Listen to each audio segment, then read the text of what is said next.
You can see us on Monday, Wednesday, and Friday at 6:30 p.m. and Saturday and Sunday at 9 a.m. So here we are on a spring day with Carla Kieran. Hello, Debbie. It's Hi. nice to be here. Well, we're neighbors. Yes, we are. We're neighbors for one. So, and Carla lives in Milpitas and very, very been active in the city of Milpitas. So thank you for coming today and sharing your experiences in the city and what you plan for the future. So Thank you for having me. It's a pleasure. I'm definitely busy. yeah, you are There's busy. a lot going on right now. Well, I see your car coming and going in the court, so I know you're definitely going to meetings and doing things about the town. So let's roll back before we talk about what you're currently doing and what's on your plate. Let's talk about a little bit about you. Where were you born and where were you raised and educated? And let's see. I was born in Danville, Virginia. Okay. And I grew up country. I grew up on a tobacco farm in a little area called Dry Fork, Virginia. It wasn't so tiny, but it was very country.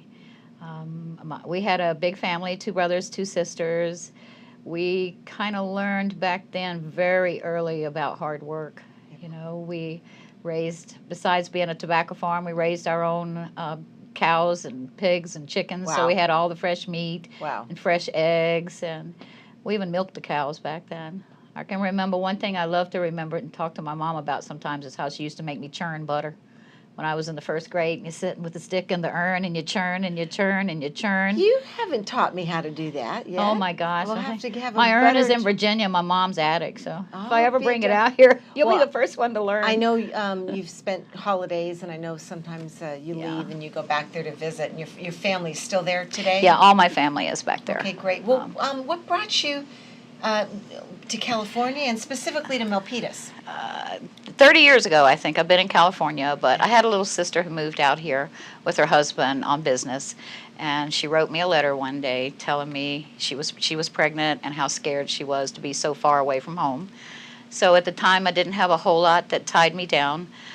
So I decided to come out and be with her when she had her kid. Wonderful. So she had a son and a daughter, moved back, and at that point I started moving a little bit. I moved to San Luis Obispo originally, which is a great area, and then kind of progressively moved north a little bit. Okay. Until here we are. All right. Well, good. Well, family's real important to you. Very, I do know very. that. And so, how many years have you been in the city of Milpitas? We've been in Milpitas about 10 or 11 years. We used to live in San Jose, and on Sundays, my husband and I like to take time to spend time together. So we used to ride bikes, and we would do lots of miles on Sunday morning. And it seems like we always rode through Milpitas, different areas of Milpitas, and I just loved how it felt. People waved at us. People said hello. It just had a nice, warm hometown feeling to it. And it still does today, doesn't it? Yeah, and when we decided to buy a house, that's the first place I wanted to look. Well, and where did we meet? Open house. Memorial Day weekend. Memorial Day weekend. You were yeah. coming through. So you and I have quite a history together. Yes, we do. Well, great. So we talked about that. So let's talk about we'll get to what you're currently involved with. Let's talk about some of the things you've done in the city here in the last 10 years or so. I think of you in Relay for Life. I think that's a huge piece of what you do and your work for that cancer group. Yeah. So tell us about that, Carla. Relay for Life is probably one of the more passionate things I've ever been involved in. Back in 2000, my best friend Evie was diagnosed with cancer. And for 2 years, we kind of held hands and went to all her treatments together. And I got to learn a lot about what it was like to go through life as a caregiver. She lost her life in 2002. Okay. That's when I decided to put a team together and try this Relay for Life thing. So the first year, I just kind of put a small team together, and her daughters joined, and we went out and we walked the track, and we raised money to help fight cancer. Relay for Life is the signature event of the American Cancer Society. And it's right here in the sports complex. Yeah, right on the corner there at Milpitas Sports Center. The dates for this year's event? June 21st and 22nd. Okay, great. It starts on Saturday at 10 in the morning and goes until Sunday at 10 in the morning. So anybody watching, can they come out and participate? Absolutely. You can actually look up at relayforlife.org with a /Milpitas CA, and it will specifically take you to our Milpitas event. Perfect. So I understand you chaired that event one year. And Yeah, actually, I've been on the committee for 9 or 10 years. I've held different seats. I was the event chair for a couple of years, and I love it. There's a lot of involvement, community involvement with it. It's very much a community event. The teams that come out and spend the night and walk the track all night are made up of school teams, friends, families, co-workers from churches. Terrific. So it's very, very much a community event. Well, Carla, that's a huge piece of what you do. I know that, and I've watched you over the years and really admire you for what you do there for the relay. Thank you. So let's talk about, let's get right into what you're doing today. You are the chair of the International Barbecue. I certainly am. Okay, event so chair. let's dive into that one. What's that all about? Well, Milpitas hasn't had a street fair since 2008. It kind of went away that year, and this will be the first time we've done it. We're bringing it back. The dates are May 31st, Saturday, and June 1st, which is a Sunday. Saturday, we're trying to kind of tie the event in a little bit to this Milpitas' 60th anniversary. So we're going to kind of go with the 50s theme. We're planning on a classic 50s car show from 1 to 4 in the afternoon on Saturday. Location? Where is that? Oh, it's going to be on South Milpitas Boulevard. Okay, It'll cool. be located between Las Cochas and Turquoise, so So I there's a lot of imagine parking around. Anybody driving through the city, there'll be directional signs Oh, on how yes. to get there and We'll parking. have banners, and Okay. there will definitely be parking signs to Okay. direct people where to go. Okay, terrific. There's a lot going to be going on Saturday. As a matter of fact, the emergency services are going to be doing a barbecue competition on Saturday afternoon. Police and fire will be competing. And I heard the police have a dunk tank where you Yes, can actually they dunk do. those guys. Or- Yeah, you should come on down. Yeah, Come on yeah, down. okay. Yeah, they'll be doing a lot of things. We're going to have a really, really good kids area that's sponsored by the Milpitas Police Officers Association and the Fraternal Order of Police. So there's a lot of stuff that's going to be And happening in the kids area Artisans, too. there's going to be booths. 50 to 60 artisan booths, food booths, food trucks. Oh, nice. We'll have a business row. So it's a great opportunity for local businesses to come and kind of showcase what they have to offer, not just to the local community, but surrounding communities Now, too. this is sponsored by the our local Chamber of Commerce. Yes. So the proceeds go to benefit the chamber? Yes, or- absolutely. okay. Yes, All they right. do. And the chamber does an excellent job in supporting local businesses within the city of Milpitas. The city is co-sponsoring the event with us too. Okay, super. So you'll hear a lot about that. We're going to have a specific happy 60th anniversary party on Saturday night for the city of Milpitas. And we're giving away a trophy and maybe even more bigger surprises for that. For the people who come out in their 50s duds, best dressed 50s costume takes a trophy home. Yeah, well, that car show just sounds incredible. Doesn't it? We had a veterans car show here in Milpitas for the first time, and that was highly attended, and people liked the car show. So it's nice to have that piece, a car show right here in the city. So They don't make them now like they used to Yeah, either. nope, So the nope. cars back then were great cars. There is a whole lot going on. There's a lot of excitement. I've heard a lot of people, my friends from different cities, talking about So how excited they are. How did this develop? How did the whole the process begin? How'd you get involved in it, and where did this come from? The chamber began the idea. Yeah, of the chamber started it. Liz Ainsworth, who is the president of the board, she helped us out with Relay for Life last year. She actually was part of our committee at Relay. So we worked together planning Relay for Life Nice. last year, and we had a lot of interaction. And we both saw how hard each other worked. As a matter of fact, my husband, Robert, was also on the Relay for Life committee. He's been standing right beside me to support me in just about everything I do.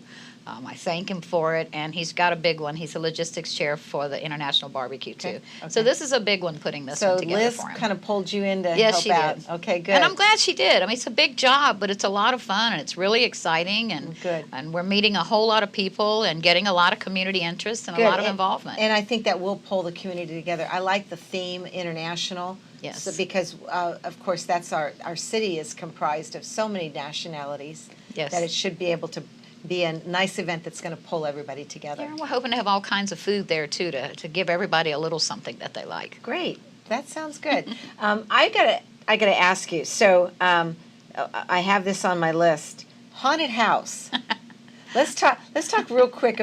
Every year you put together a haunted house outside your home. You turn the garage into a haunted home, and Kids, I think there's 600 to 1,000 kids from the neighborhood that come in. Yeah. How did that come about? I don't know. I'm not exactly sure. When we first moved to Milpitas, my husband and I kind of decorated the front yard because we had a yard, for a change. So we decorated the yard and just kind of grew up from there. It's the advantage of it is our garage gets cleaned out every single year. So we don't have a big cluttered garage, and that's nice. We clean everything out and store it in the backyard and start decorating on October 1st. Okay. And are barely ready by the 31st. I have about 12 or 15 friends that come over in costume and get up and get their monster on and scare the kids and scare the parents. And Well, I know it's a big to-do. It definitely, Carla, has been a growing, every year it grows bigger and bigger. And you benefit to it. You have to stock up on candy. All my neighbors have to stock up on candy for 600 or 700 people that come through. And I think you collect cans for the local food Yeah, the pantry. last few years we've been bringing barrels over from the Milpitas Food Pantry. So we don't charge any kind of admission, but we do ask that people maybe bring a can of food or a box of cereal or a bag of rice, some kind of non-perishable food. Well, I'll tell folks that are watching this, be sure to look for your local Milpitas Post because they're featured in the front page every year on the haunted house. And send your kids over there. That's a great event. Yeah, we love it. Carla, that's amazing. So, what do you like best about being involved in the community of Milpitas? This is the most I've ever been involved in a city where I lived. I love being part of it. Knowing what's going on, getting to know the people in the businesses. I mean, I love the fact now that when I walk into a restaurant or I'm in Safeway shopping, that people call me by name and come over and talk to me. I love that.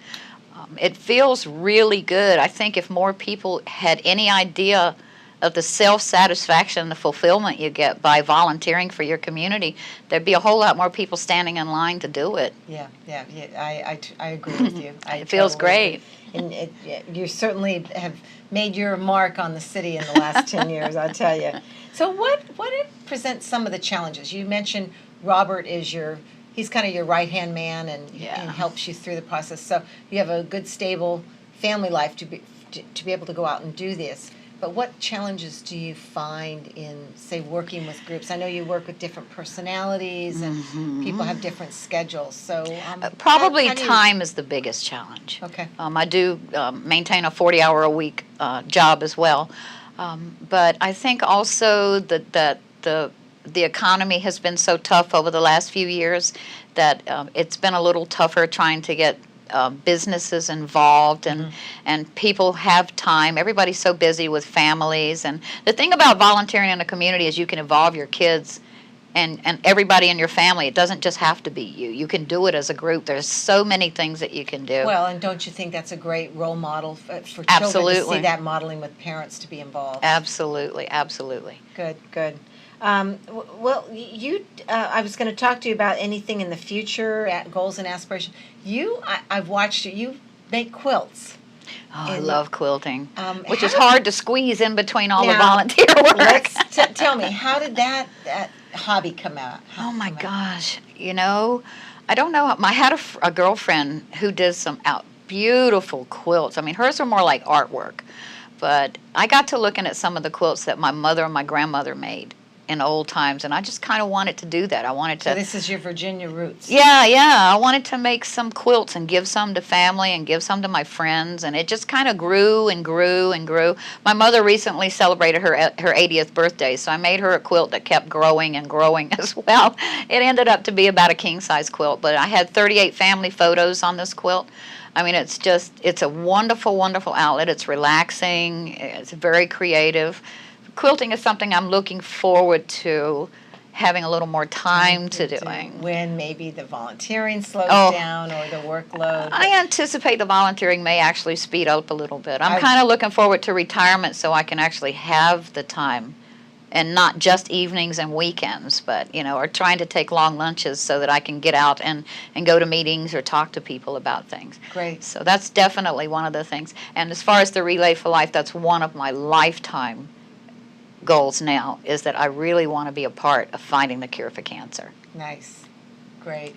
Well, Carla, thank you so much for taking the time. Oh, this is great. Thank you, Debbie. And we can let folks know about the event that's coming Please around the do, corner, the please do. International Barbecue. That sounds really exciting, and I'm looking forward to May it. 31st, June 1st, Got South it. Milpitas Boulevard. Got it? And then 3 weeks later, June 21st and 22nd, is Relay for Life at the Milpitas Sports Center. Okay, great. Carla, thank you so much for being a guest here for Valley Homes on TV show, and as a commemorative, I get a shirt. you get a shirt, and so you can wear that to all your little events and wear that around town. I'll So, do it. Great. Thank you very, very much. Thank you very much, Debbie. I appreciate it. Okay.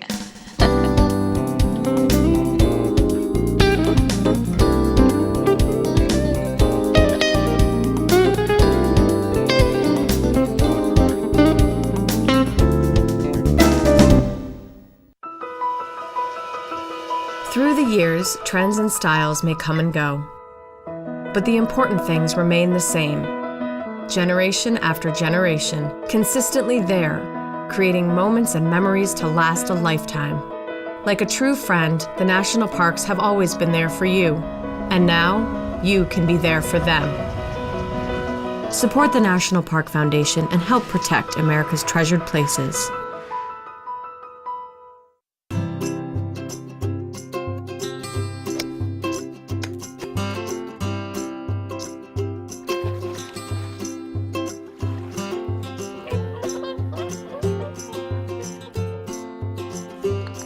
Think you found every hazard out here today? Think again. The spot you missed could be a killer. That spot on your skin could be skin cancer. Fact is, if you're a man over 50, you're in a group most likely to develop skin cancer, including melanoma, the kind that kills one person every hour. 1 in 5 Americans is likely to develop a form of skin cancer during their lifetime. That's why your best shot is to check for a spot. It's easy. Follow through and check your skin. It could be the save of a lifetime. Go to spotskincancer.org to find out how. A message from the American Academy of Dermatology.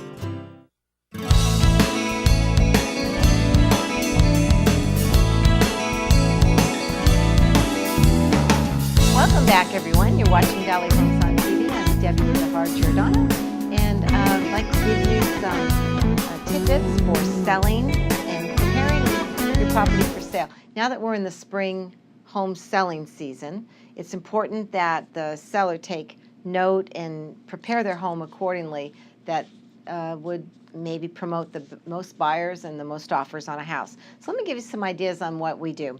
Let's start with the front door. Make sure it's well scrubbed, the doorbell's working properly, and as the buyer walks in, you have fresh flowers to welcome the buyer. And you might want to do that outside the front door also, put color. In the living areas, you want the drapes and carpets to be clean. Apply any new paint as needed. Electrical systems and plumbing should be in good working order. You need to replace any light bulbs and increase that wattage to the highest level. That will promote as much light as you can in the house. That's kind of a real hidden secret. And then make sure you clean the windows in and out. You want the house just to be sparkling. And make sure you eliminate any burdensome furniture in the home. Less is better when selling a home. And next thing you want to look at are your closets. Make sure you clean the closets of any excess storage. Lights should be working and clothes should be neatly hung in the closet.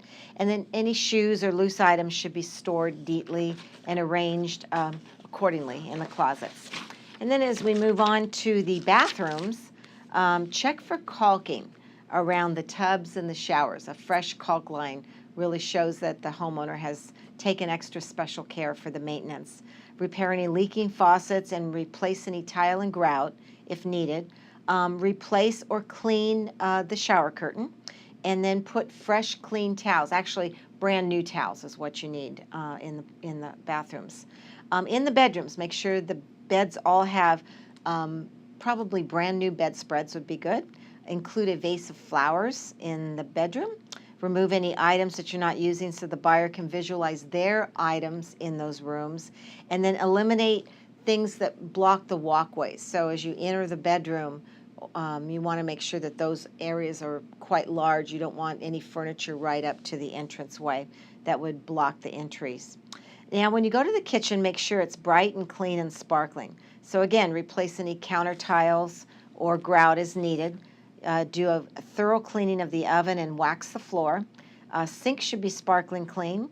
Cabinets and doors should be fully operational, opening and shutting easily. What I like to do is I have my clients put a nice wood coating cover on the cabinets with a sheen that will really make them look fresh and new. And then clean countertops, and then make sure your refrigerator has everything cleaned off of it. Magnets, pictures. I know in my home I have a lot of that kind of thing on the refrigerator, but when you go to sell the home, you want to make sure that's completely stripped and clean.